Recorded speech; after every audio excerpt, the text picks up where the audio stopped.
Shalom, giving all praise to Yahweh, Bashim Al Shai, Basham Rukakudah, Shalom to the 144,000 and the rest of you elect out there, Shalom to you all. Anyway, I'm going to entitle this video simply, The Children of Israel Eat Their Defiled Bread Among the Gentiles. And bread means food. Any type of food that you eat is defiled among the Gentiles. The Gentiles eat this same defiled food. So now, I'm going to show you this video right here, put up by a Homestead Journey. Now, I put up a video, I took part of a video and put up on my page, and I got a warning about a copyright, but the YouTube said that, I guess they got in contact with her and she said, yeah, you can use it. So, but I'm not gonna do that no more, because YouTube will contact this individual right here, a Homestead Journey. So all I'm gonna do is put this up for you to watch this. This is gonna make you mad, man. You gotta really understand those food labels. And you gotta watch this from the beginning. I'm only 7 minutes in.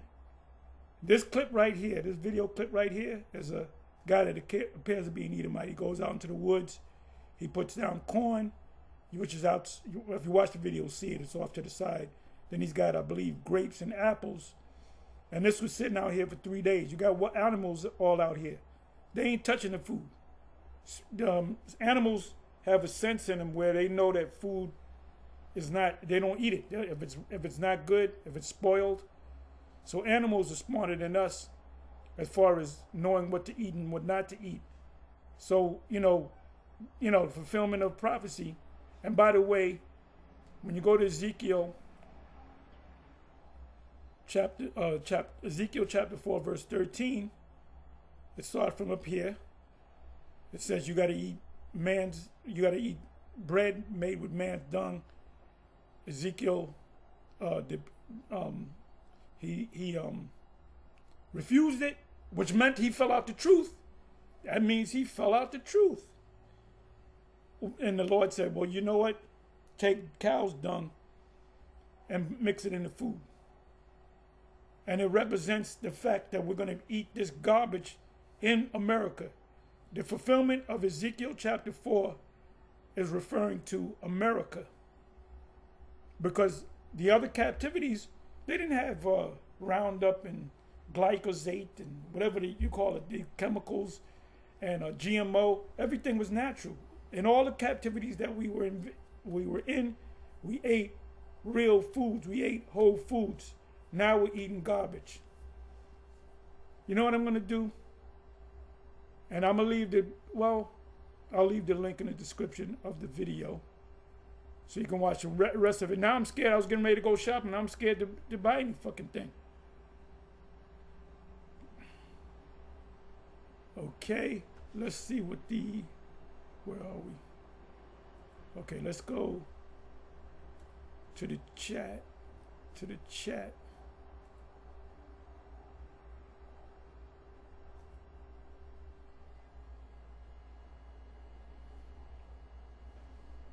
Okay, this is chatgpt.com.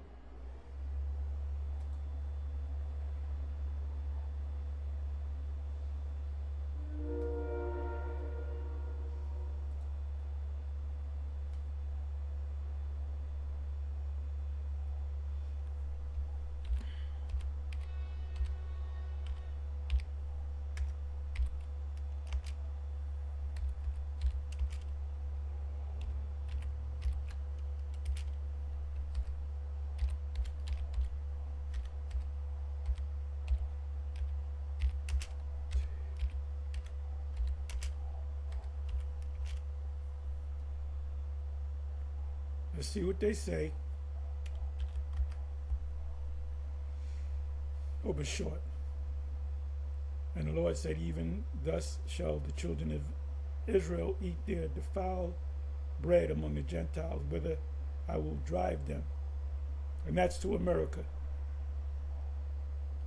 A great millstone Israelite camp, GMS interpretation, GMS a black Hebrew Israelite group reads this verse through a prophetic diaspora lens. Their typical breakdown looks like this: defiled bread. They interpret this as eating unclean or unlawful foods, being forced to live under heathen non-Israelite customs, consuming spiritually corrupt doctrines, especially Christianity as practiced in the West.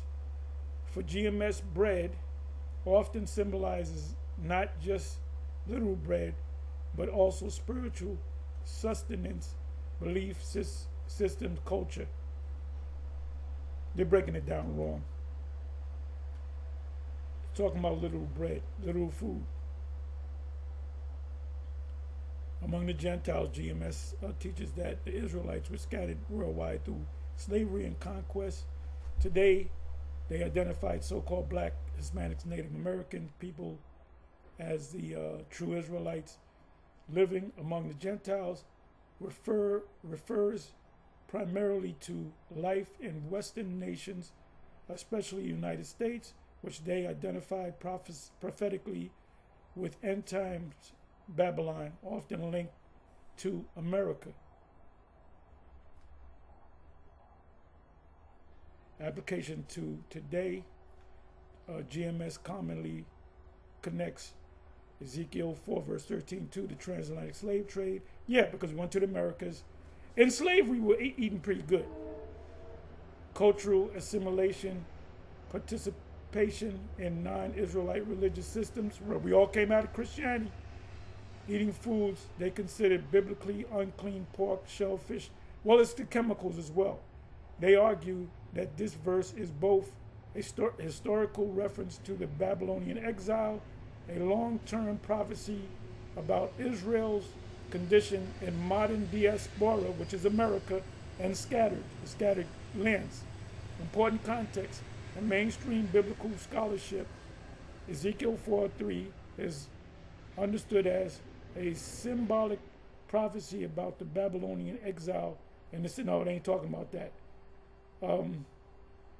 The defiled bread refers to ritual impurities, that's good, chemicals, experienced while living outside the land of Israel. Because when we get in the kingdom, we're going to have, one of the first things that we're going to experience is a real meal. A meal that's going to energize you, not make you tired. GMS extends the prophecy into the present day and ties it to their broader identity doctrine. They didn't tell me what the fuck I want. But anyway, this here made me mad, man. So this is the video. Now look at this.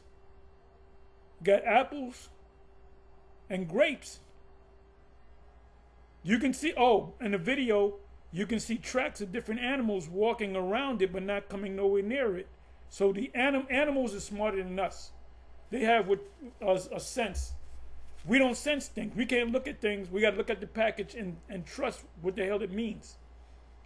Like I tried to get some Alfredo sauce. This was maybe 9 months ago.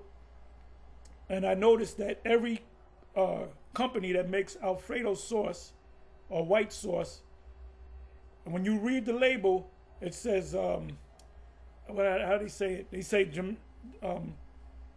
genetically modified.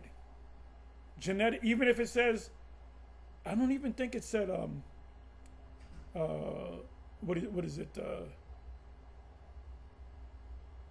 What's the word? Organic. I don't even think it says that, but it says in the back, in the label, you got to do a lot of reading.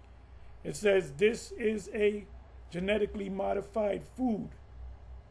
And I said, well, maybe the next company. It's like there's 3 or 4 companies that make their brand of Alfredo sauce.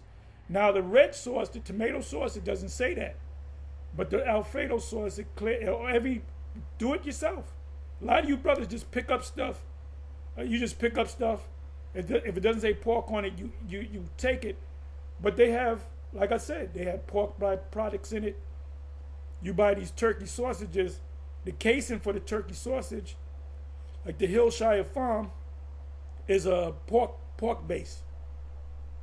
So you got to keep your head on a swivel on everything, on every fucking thing.